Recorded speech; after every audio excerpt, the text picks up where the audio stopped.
pessoal, aqui quem fala novamente é o Rafael Teles, sou fisioterapeuta.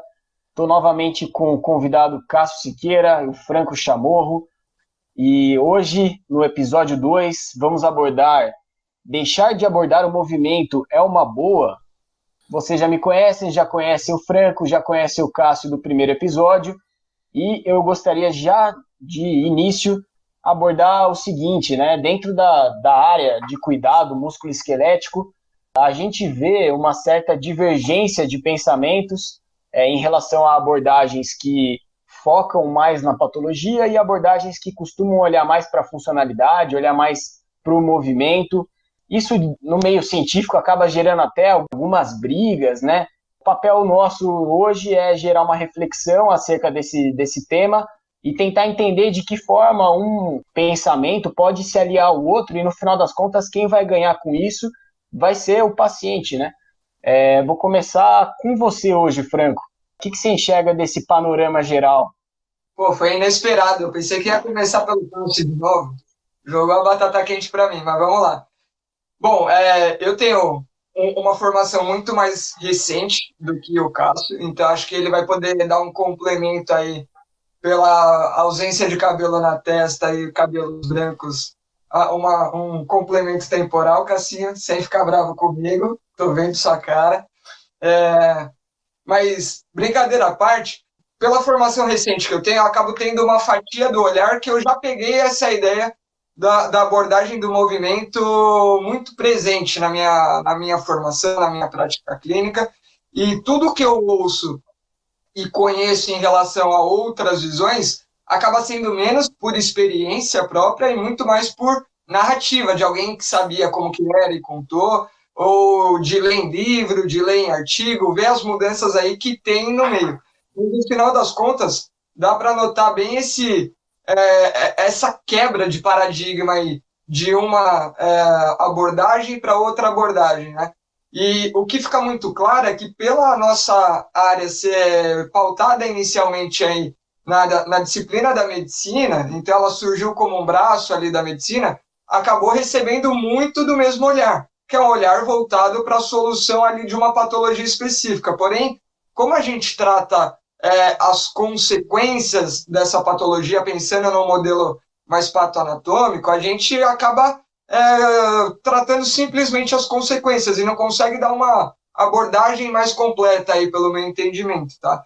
E aí, na hora que se constrói um pensamento que tenta entender de onde que vem essas patologias, qual que é o impacto que a patologia em si pode ter para a funcionalidade e tudo mais, aí fica mais claro da gente compreender a nossa função como fisioterapeuta, como profissionais do movimento, né? Nem estou falando mais só da gente, mas profissionais de educação física, abordando mais o movimento em si para prevenir patologias e para promover saúde.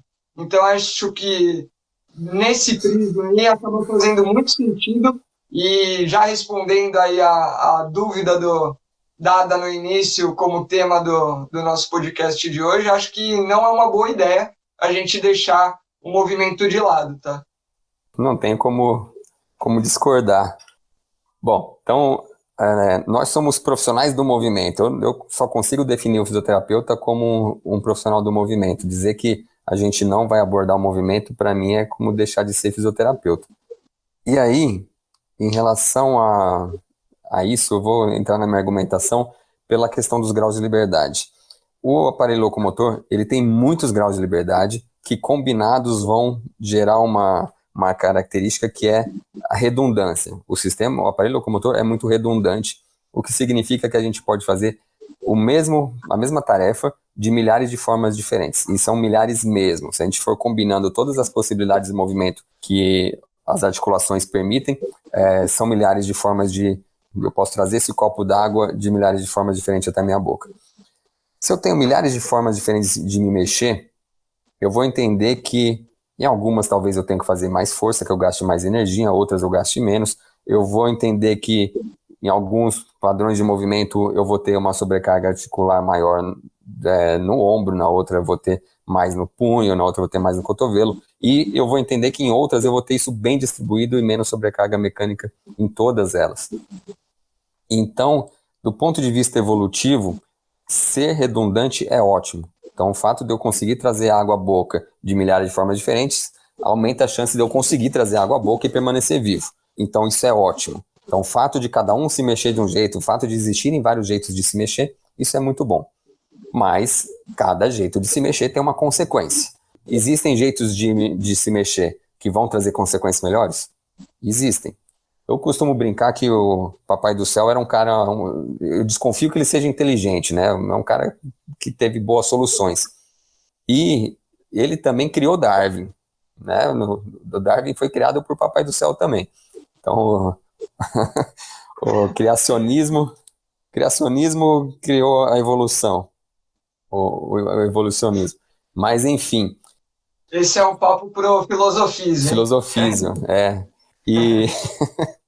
E, enfim, então, do ponto de vista evolutivo, bom que a gente faça muitos movimentos. Mas, do ponto de vista funcional, existem movimentos melhores. E o que eu estava dizendo do Papai do Céu ser inteligente é que ele fez uma morfologia corporal que se alinha com um bom padrão de movimento. Então, se nós temos um bom alinhamento postural, uma boa estabilidade postural e executamos um padrão de movimento que é orientado a partir do órgão efetor, por exemplo, a mão vai alcançar alguma coisa e o movimento todo é organizado em função da mão, eu tenho um bom padrão de movimento que vai me trazer segurança e vai me trazer eficiência.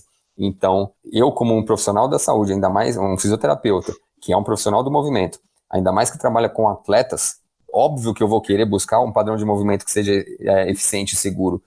Seria um idiota se eu não buscasse esse padrão de movimento. E, se a gente lembrar do episódio anterior, que a gente falou muito dos sistemas de controle de movimento, né? Então, para eu criar e desenvolver ou reeducar um padrão de movimento, eu não posso olhar só para o aparelho locomotor, eu tenho que olhar para o órgão que controla isso, que é o sistema nervoso. Se eu consigo falar uma linguagem adequada, ou se eu consigo ter uma boa conversa com o sistema nervoso, eu conduzo a formação de um novo padrão de movimento de maneira relativamente simples, de maneira muito rápida e eficiente, sem perda de performance, como as pessoas tendem a imaginar. E muito rápido eu chego num padrão de movimento mais eficiente e mais seguro. Quanto mais eu me aproximar do movimento ideal, mais eu vou estar tendo benefícios. Quanto mais eu me afasto do movimento ideal, e o que significa isso? Quanto mais eu desalinho, quanto mais eu instabilizo, quanto mais eu faço sequências de movimento que não sejam orientados pelo órgão efetor, menos eficiência e menos segurança.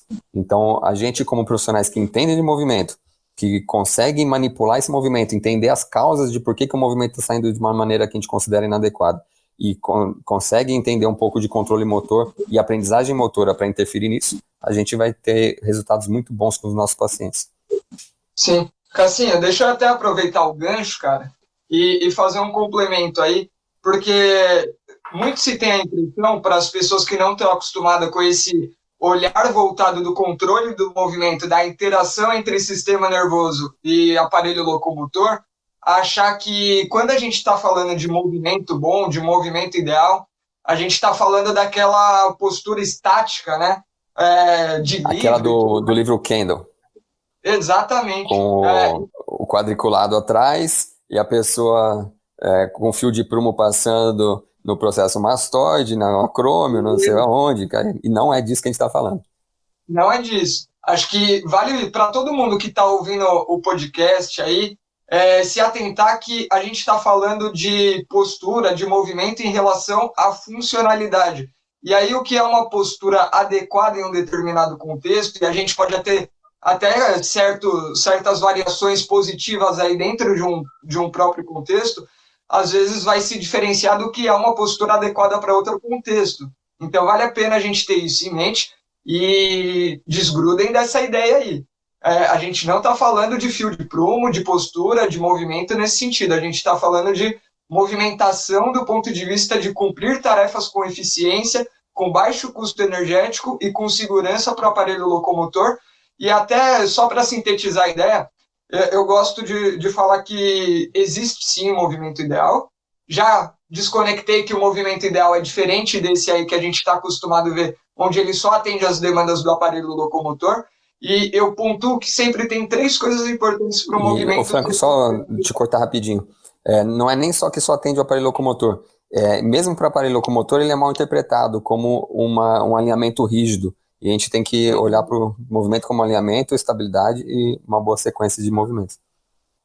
Com certeza. E aí já puxo essa ideia do que você falou, dessa organização toda, para esses 3 pilares. Eu acho que a primeira coisa para o movimento, ele tem que atender às demandas do sistema nervoso, porque senão não dá certo. Quem quer completar a tarefa, quem quer interagir com o ambiente, no final das contas, é esse órgão controlador que a gente tem aí na nossa caixinha preta, que é a cabeça, e que ele tem que pegar as informações do que está acontecendo e interagir com esse ambiente, né? Então, para ter uma tomada de decisão. Então, a primeira coisa, eu considero que o movimento tem que ser eficaz, tem que cumprir a tarefa.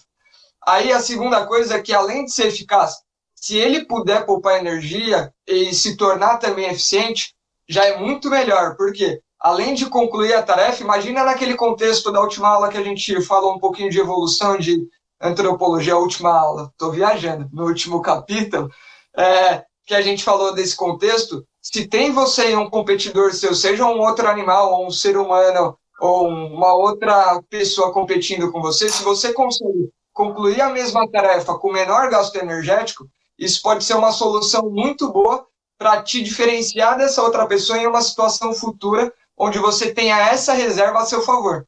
E aí um último ponto, e nem por isso menos importante, é que eu fui eficaz, eu fui eficiente, eu tenho que também ser seguro, que é o que você falou, Cassim. E aí, nesse ser seguro, é tanto a curto prazo de não me colocar riscos indesejados, né? Colocar uma situação que eu coloque minha vida ali em total risco, mas também a longo prazo. O a longo prazo é justamente me adequar às demandas do aparelho locomotor e aí fazer com que eu possa usar e usufruir desse aparelho locomotor ao longo da minha vida com maior qualidade, poder contar ele lá na frente daqui 50, 60, 70 anos, sem perder funcionalidade em relação a ele. Então, acho que se a gente atender esses 3 pontos, gol de placa, né? Uhum. Só pensando pelo sistema nervoso, eu acho que ele vai priorizar a segurança de curto prazo em relação ao gasto energético. Então, são essas 3 coisas que você falou. Eu pontuaria só que primeiro é fazer dar certo, é cumprir a tarefa. Segundo é segurança de curto prazo. Terceiro é o custo energético dessa tarefa. Então, quando a gente oferece para o sistema nervoso um novo padrão de movimento que cumpre a tarefa, que é seguro e que é econômico, e dentro desse econômico eu ainda vou botar o confortável, porque quando a gente faz um bom padrão de movimento é gostoso se mexer, e quando a gente está num padrão ruim de movimento, ele se torna desconfortável bem rápido. Por exemplo, essa mesa está meio baixa para mim, eu estou meio olhando para baixo aqui, se vocês repararam, já estou meio mexendo no meu pescoço. Se já não está confortável essa postura, diminui a chance de eu continuar executando esse tipo de padrão de movimento.